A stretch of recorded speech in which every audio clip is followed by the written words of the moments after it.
नमस्कार व्यूअर्स।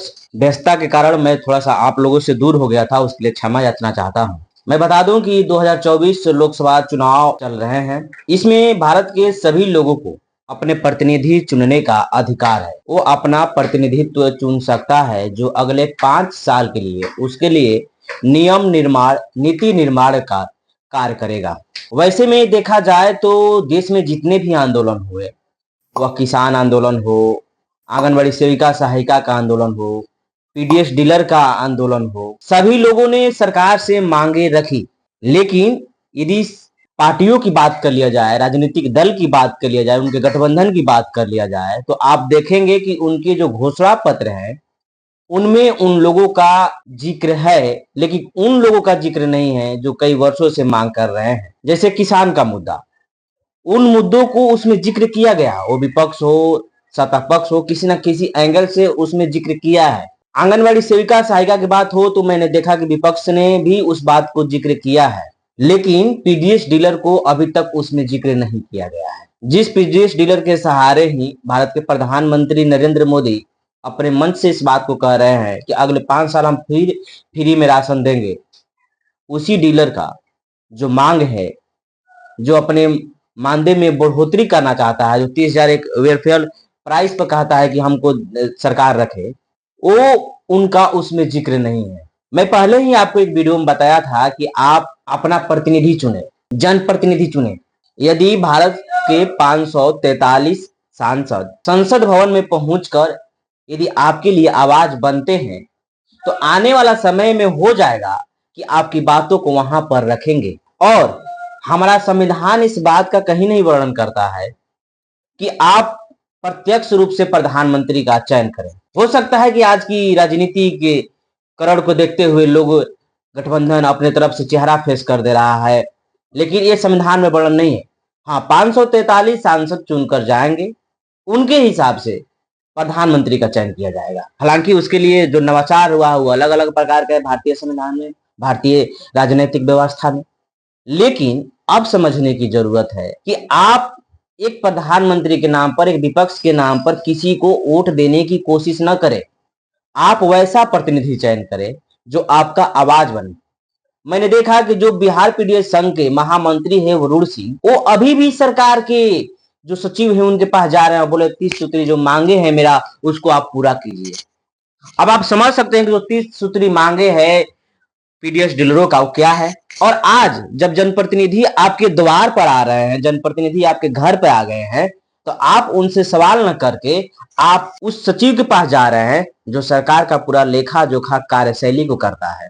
आज आपको अपने जनप्रतिनिधि से पूछना चाहिए, आप हमारे लिए अगले 5 वर्षों में क्या करेंगे। वरना यदि आप नहीं पूछते हैं तो फिर वैसे ही जैसे आप 16 जनवरी को आए, क्या सरकार, क्या विपक्ष इस बात को नहीं देख रही है कि पीडीएस डीलर किस तरीके से तालकटोरा स्टेडियम में आए, रामलीला मैदान में आए, लगातार उनकी कहीं ना कहीं हड़ताल है, आंदोलन चलता रहा।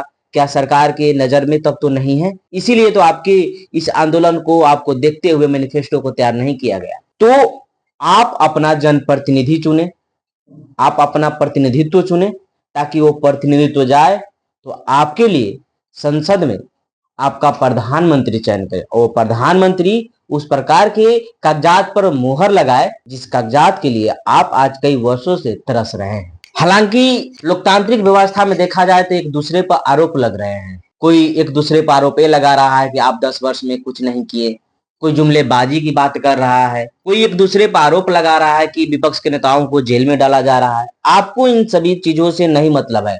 आपका जो जेन्युइन मुद्दे हैं, जो इश्यू है, उस पर ध्यान देना है कि आखिरकार हमारे जो इशू है, हमारे जो मुद्दे हैं, उस पर हमारा जो प्रतिनिधि है वो कार्य कर पाएगा या नहीं कर पाएगा। जब तक आप यहां तक नहीं सोचेंगे तब तक आपकी जो मांगे है वो असफल ही रहेगी। आज देश में जिस तरीके से किसान आंदोलन बड़े स्तर पर दिखाई दिया, चर्चाएं होगी, कुछ नहीं हुआ, फिर किसान अपने अपने घर पर चल गए। उसके पीछे क्या कारण था, सरकार ने कभी समझने की भी कोशिश की या नहीं की, यह बात मैं सरकार पर छोड़ जाता हूं। लेकिन किसान की बातें को भी कहीं ना कहीं घोषणा पत्र में जिक्र करना यह दर्शाता है कि सरकार ने कहीं ना कहीं इनके जो आंदोलन थे उस पर ध्यान दिया। लेकिन पीडीएस डीलर के क्या जिस तरीके से आंदोलन चल रहे थे उस पर ध्यान दिए, तो भारत के जितने भी पीडीएस डीलर हैं सबसे पहले मैं आपसे ये निवेदन करता हूं कि आप इस चैनल को जरूर सब्सक्राइब करते चलिएगा, क्योंकि देश हित की बात वास्तव में जिस प्रकार से एक रियल पत्रकारिता की जाती है उसी का नींव रखा गया है, और इस चैनल के माध्यम से वैसा ही खबर दिखाया जाएगा जिस खबर को भारत की आवाम को जरूरत है। वो समस्या एक पीडीएस डीलर का नहीं बल्कि हर एक घर में है। कोई आशाबाड़ी, आंगनबाड़ी है, कोई शिक्षक है, कोई पीडीएस डीलर है, कोई आम बेरोजगार छात्र है। ये समस्या हर एक घर में है। वैसा कोई भी अछूता घर नहीं है जिसको ये समस्या नहीं छुआ है। इसलिए आप 142 करोड़ भारत की जनता अपनी जनप्रतिनिधि का चयन करें और उस जनप्रतिनिधि से पहले एक आप बॉन्ड बनवा लीजिए कि आप हमारे इन कामों पर कार्य करेंगे या नहीं करेंगे। मैं समझ सकता हूं कि एक बड़े इस लोकतंत्र में बड़े जनसंख्या में जहां 10 लाख से अधिक जनसंख्या होती है एक लोकसभा के लिए, वहां पर इस प्रकार की बॉन्ड बनाना मुश्किल है, लेकिन एक आत्म निर्णय और आत्मविश्वास जो मतदाता है और जो जनप्रतिनिधि है उसके बीच में होना चाहिए कि आने वाला समय में आखिरकार हमारा जनप्रतिनिधि कैसा होगा। आज इस सिस्टम में तो आप समझते ही हैं कि जो वोट ज्यादा लाएगा वो चुनाव जीत जाएगा, और बाकी जो कैंडिडेट को चुनाव में जो मतदान मिला है वो बेकार पड़ जाता है। लेकिन यदि आप बॉन्ड कराए रहेंगे सभी जनप्रतिनिधियों से तो आपके बॉन्ड के प्रति कृतज्ञ रहेगा और जाकर संसद भवन में आपके लिए आवाज बनेगा। तो आप अपना आवाज खुद चयन करें। यह लोकतंत्र की खूबसूरती ने जब आपको दे ही दी है तो आपको अब इस बात से दूर नहीं जाना चाहिए कि हम क्या करेंगे क्या नहीं करेंगे। इसलिए आप जाइए जनप्रतिनिधि का, जहां जहां चुनाव नहीं हुआ है अब तक, फर्स्ट चरण तो हो गया, लेकिन जहां जहां नहीं हुआ है वहां वहां अपने जनप्रतिनिधि से अपनी समस्या को कहे कि हमारी समस्या ये है, आखिर आप करेंगे या नहीं करेंगे। क्योंकि बहुत सारे वैसे सीट हैं जहां पर जनप्रतिनिधि बदल गए हैं। मैं पहले ही आपको बताया था कि जनप्रतिनिधि बदलने का कारण क्या होता है। मैं आपको बताया ही था कि किस प्रकार से पार्टी अपनी रणनीति को पेश करती है और जनप्रतिनिधि को वहां से बदल देती है। बहरहाल व्यस्तता के कारण मैं आप लोगों से नहीं मिल पा रहा हूं, लेकिन जल्द ही एक नई तरीके से एक नए आवाम में पत्रकारिता का जो नींव रखा गया है उसको लगातार जारी रखा जाएगा। आप इसको जरूर सब्सक्राइब करते चलिएगा, क्योंकि देश हित की खबर द स्टार इंडिया के साथ ही आप देख पाएंगे।